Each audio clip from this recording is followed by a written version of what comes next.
If you're tired of these promos, supporters get the podcast early and ad-free. Just go to donate.bogosity.tv for the links to sign up.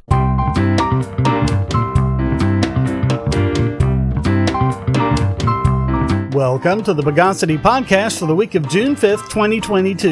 The podcast that kills cancer in a petri dish.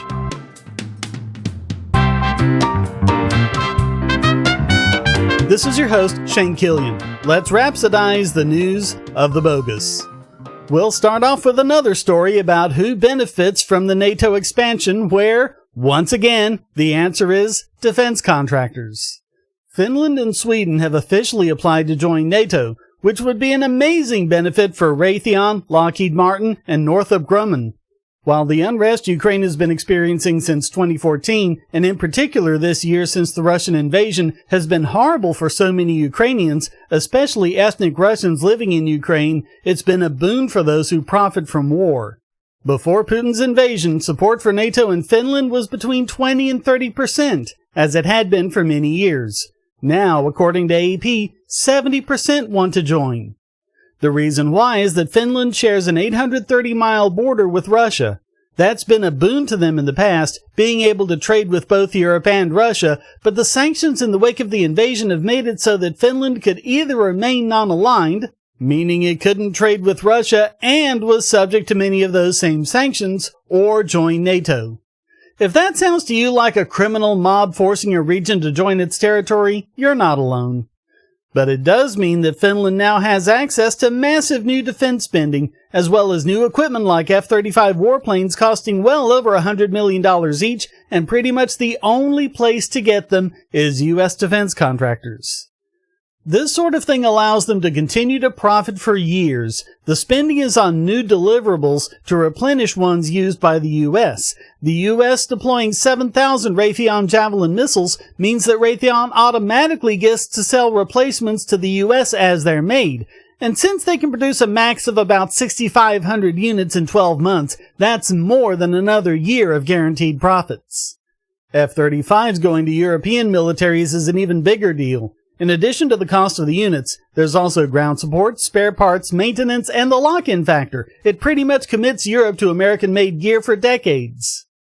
The defense industry receives by far the biggest share of the $810 billion defense budget.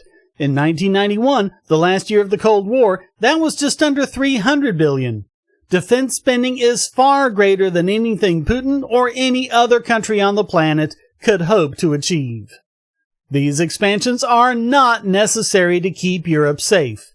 If you still think this is about helping Ukraine and saving the world from the threat of Putin, you're just plain deluded.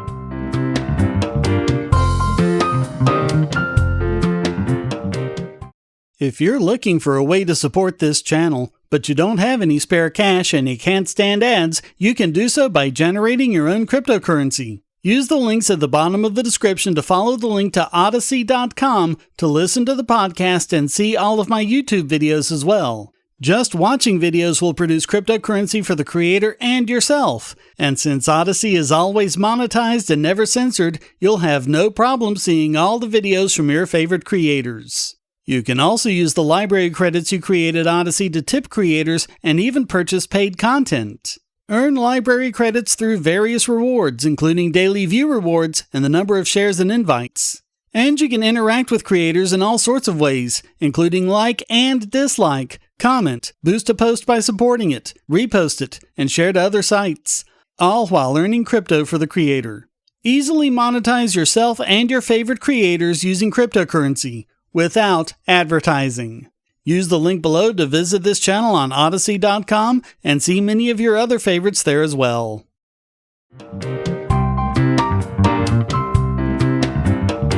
The recent acquittal of Michael Sussman proves that justice is blind.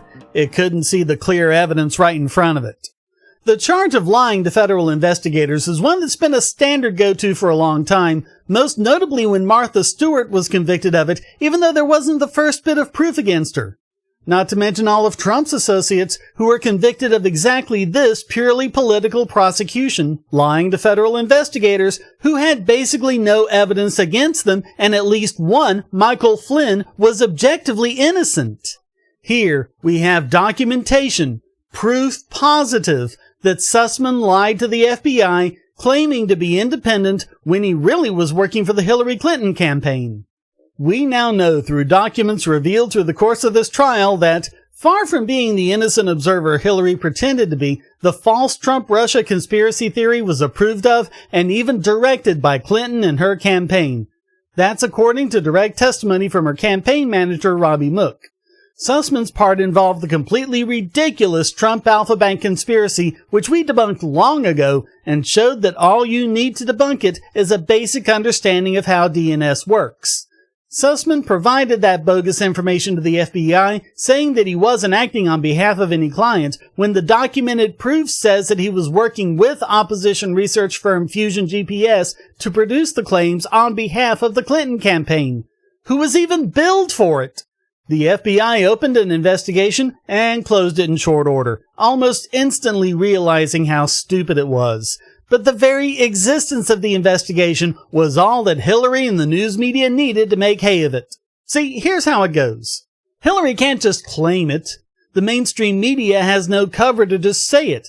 But if it's an FBI investigation, they can report on it. So Hillary's people had Sussman give that information to the FBI, who, come on, knew perfectly well what was going on. But they couldn't actually do anything without exposing their own collusion. But they could hide behind, it was a credible tip, we had to investigate, and we quickly ruled it out. We're totes not biased or involved. Knowing full well that the mere existence of the investigation itself was all that was needed to bring everything full circle. A closed loop of misinformation that everyone could now pretend was valid and not at all made up bogosity. Mook admitted that they didn't have the expertise to vet the data. They don't understand how DNS works. Yet he, Jake Sullivan, who is now Biden's national security advisor, communications director Jennifer Palmieri, and campaign chairman John Podesta, decided to pass all of that on to a reporter. Mook testified that Clinton herself was asked about the plan and approved it. Slate published, and the rest is history. Sullivan called it, quote, the most direct link yet between Donald Trump and Moscow. Hillary tweeted, computer scientists have apparently uncovered a covert server linking the Trump organization to a Russian-based bank. All from a conspiracy theory that her own people cooked up, fed to the FBI on false pretenses, and used that to promote the story as legitimate news. And the press credulously passed it on, neglecting to even ask their own IT people if the story passed muster. To this day, most of them refuse to retract the story or even acknowledge any new information about it. Even though everything I've said is now a matter of verified public record. Even this Wall Street Journal article says, quote, the Russia-Trump narrative the Clintons sanctioned did enormous harm to the country. It disgraced the FBI, humiliated the press, and sent the country on a 3-year investigation to nowhere. Putin never came close to doing as much disinformation damage. Except the press isn't humiliated, are they? They haven't even acknowledged that they got this wrong, and most of the country doesn't realize they were lied to and still believe the narrative. But here's the important part of the story that's getting ignored. There's one reason, and one reason alone, that Sussman was acquitted. The D.C. liberal anti-Trump jury engaged in their 1,000-year-old, long-fought, hard-won right of jury nullification. And when Durham wanted an instruction to the jury that they weren't allowed to do that, which judges have been lying to juries for more than a century and saying exactly that, in this case, all of a sudden, it wasn't something the judge could tell them because it's totes their right. Funny that a judge just this once supported that right in this case alone. I'm sure the fact that he's married to a lawyer who represented FBI officials working on the Trump-Russia probe is completely unrelated.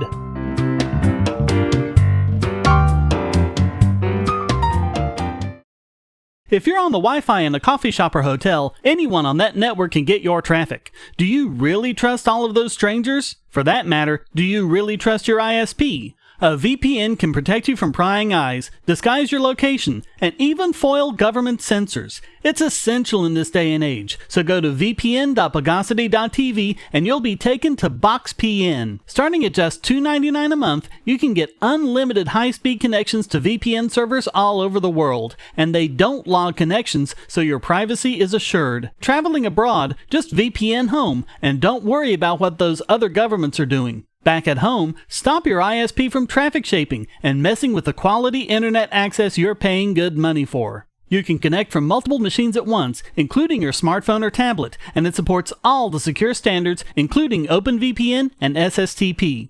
Bypass censors and surveillance with your own secure VPN connection. Go to vpn.bogosity.tv.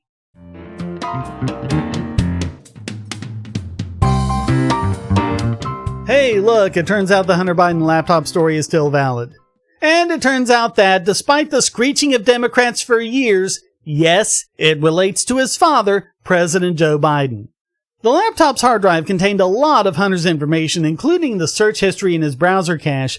Understand that unless you're using a private or incognito window, your browser is storing all of your searches too. The news media headlines, the ones that are covering it at least, go into Biden's penchant for porn, including searches for 18 years old, lonely widow, and MILF crack cocaine porn. They mention uploading his own porn videos and being a regular visitor to sex cam sites, as well as numerous searches for his own name, all in the 6 days prior to taking his laptop in for repair. And then, in a classic example of burying the lead, they mention that, yes, the information in the laptop has ties to his father. Yeah, keep scrolling down past the censored but salacious pics and you'll get there. Really, I almost feel I have to apologize for how much you'll have to scroll past. Anyway, the data show him texting a lot of his links to the contact Dad. The story tries to give the elder Biden cover by saying they've used each other's phones now and then, so it may really be something innocent. No. Sorry. If his father uses that phone at all, it's beyond creepy. It's also confirmed that he was using his father to help get friends employed or promoted, with prompt responses from the dad contact, who I'm sure totes isn't really Joe. The laptop contains evidence of Biden illegally buying hookers, crack cocaine, and illegal firearms, released just days after Big Daddy Joe called for even more gun restrictions. And that included pictures of him holding the gun with his finger on the trigger. The story mentions he used DuckDuckGo for the searches, which is private, but that doesn't help you much when they get your browser history straight off your hard drive. On a much more serious note, the laptop contents also show that the junior Biden was burning through money at a rate of $200,000 a month as the result of his ties to the Ukrainian natural gas company Burisma Holdings, which totes wasn't the result of favoritism and direct ties to the then vice president. Please ignore anything you heard about Ukraine before February of this year. Nothing happened. You are in error. Please follow the news media's example and forget everything you heard about Hunter Biden, as well as the context of the recent fighting in Ukraine.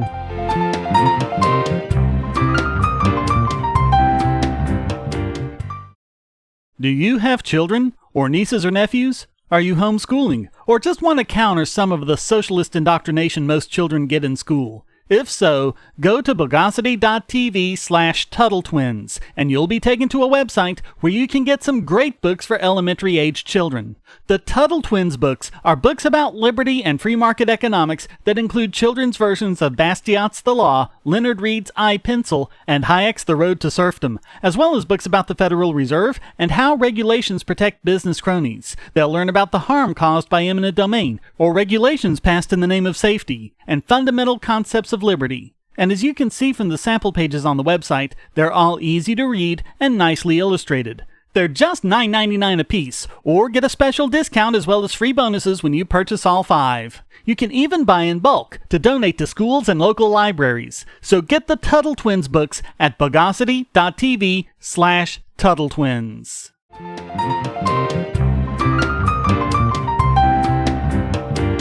And now it's time to dismutate this week's biggest bogon emitter. And this week, it goes to Uvalde School District Police Chief Pete Arredondo for his efforts to cover up for his department's horrendous mishandling of the active shooter who killed 19 children and teachers.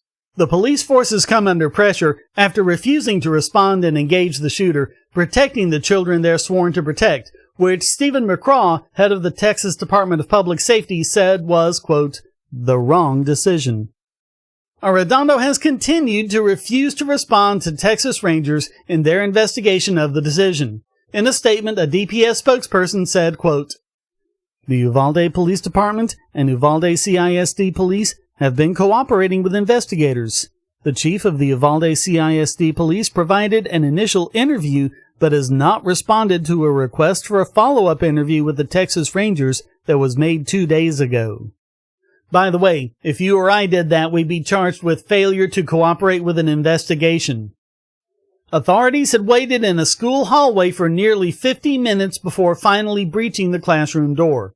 Keep that in mind next time someone tells you we don't need guns for defense, we can just rely on police. Also, just as a reminder, when a rampage shooter is stopped by an armed citizen, he kills on average 1.8 people as opposed to 14.3 when stopped by police. Not to mention that 98.4% of mass shootings occur in gun-free zones. And the left is still screeching that guns are the problem. That is nothing short of psychopathic. So all of that makes Uvalde School District Police Chief Pete Arredondo this week's biggest bogon emitter.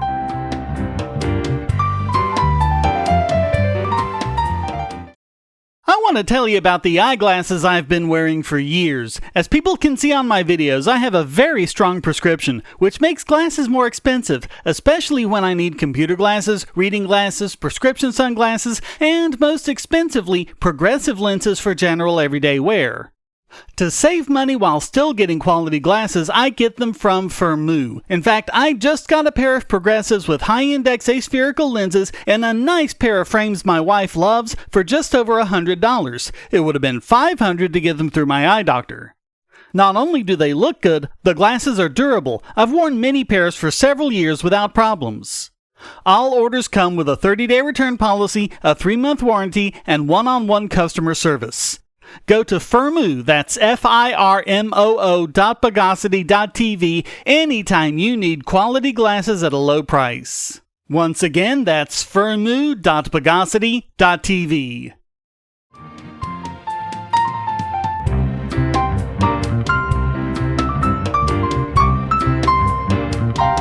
And now let's fumigate this week's Idiot Extraordinaire. And this week it goes to TV maker Vizio, who engaged in breach of contract by including GPL code in its TVs without making all its code open source. And a judge just called them on it. The Software Freedom Conservancy has been engaging in a legal battle to get Vizio to open source their SmartCast TV software on the basis that it contains code licensed under GPL v2. Nice to know that even companies don't read the EULA. SFC sued Vizio for breach of contract, seeking declaratory relief on behalf of Vizio TV owners. Federal District Judge Josephine Staton just ruled in favor of the SFC, upholding earlier court rulings saying that the GPL is both a user agreement and a contract. Modern TVs are really computers embedded in a giant monitor. They decode video, run apps, and do other things that computers can do. If Vizio's source code is opened, it means that Vizio owners will be able to reprogram their TVs to do other things, not just what Vizio wants them to do. It could also fix problems with the system and even secure the user's privacy, something Vizio doesn't want because it profits from collecting user data.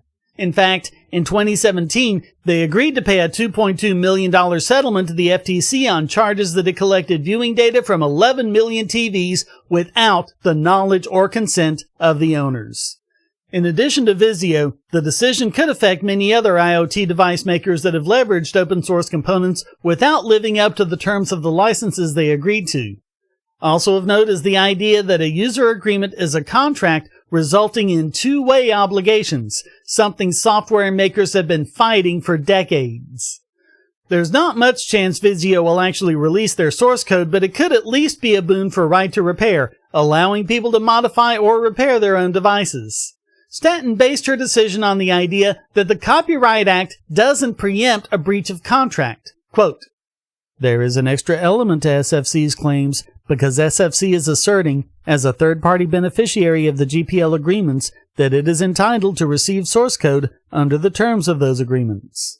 SFC policy fellow Bradley Kuhn said, quote, "Vizio removed the case to federal court by claiming that the GPL operates as only a copyright license and never as a contract. We have countered that it operates as both, and that the source code provision specifically gives third parties, i.e. downstream users, a contractual right to demand complete corresponding source code as defined in the GPL." Vizio's SmartCast platform source code contains code from the Linux kernel, also utils, GNU Bash, GNU Awk, Blues, BusyBox, and various other software released under the GPL v2 and LGPL v2.1. Vizio had responded in January of 2019 by releasing what it claimed was the complete source code, but it failed to include everything needed to compile the software in executable form.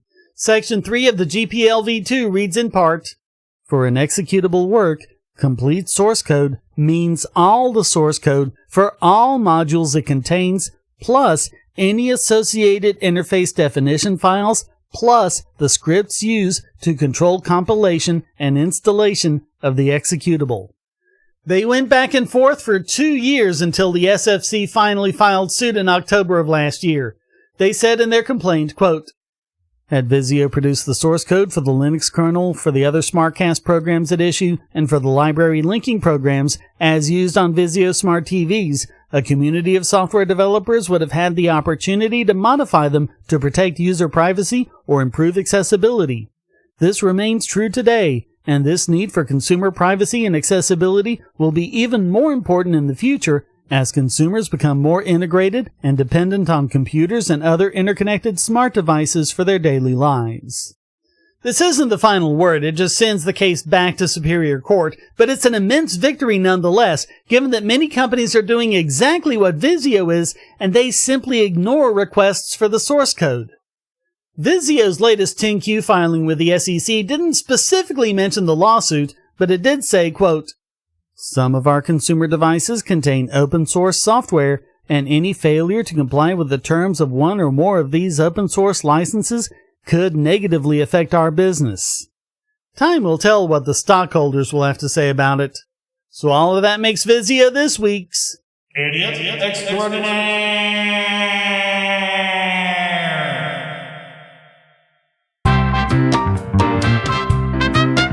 Well, that wraps up this. I've told you before, you mustn't let me sleep all day. This woman charges by the hour edition of the Bogosity Podcast. I hope you enjoyed it. If you did, please go to donate.bogosity.tv for several ways to support and discord.bogosity.tv to join the discussion.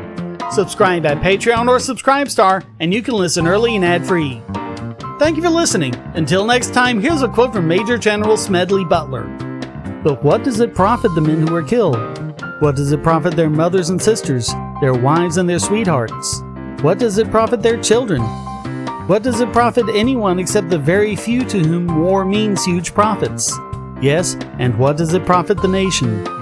The Bogosity Podcast is licensed under Creative Commons Attribution, Non-Commercial, No Derivatives 4.0 International License.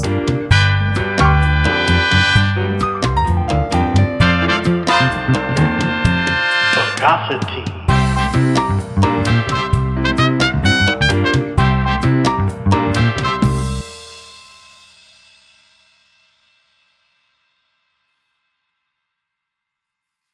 We live in a world where light bulbs connect to the internet, and recent attacks on them prove that your online security is under threat like never before. Not only your websites, but the internet-enabled devices you buy.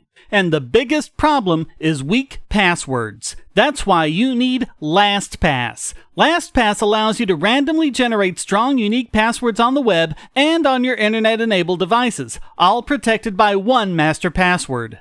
LastPass sets up in minutes and gives you secure automatic logins throughout the web, synchronizing across all your browsers, all your computers, and even your mobile devices, at home, at work, or on the road. It even securely stores sensitive form data, including credit card numbers, backup sensitive documents, software licenses, Wi-Fi logins, and more.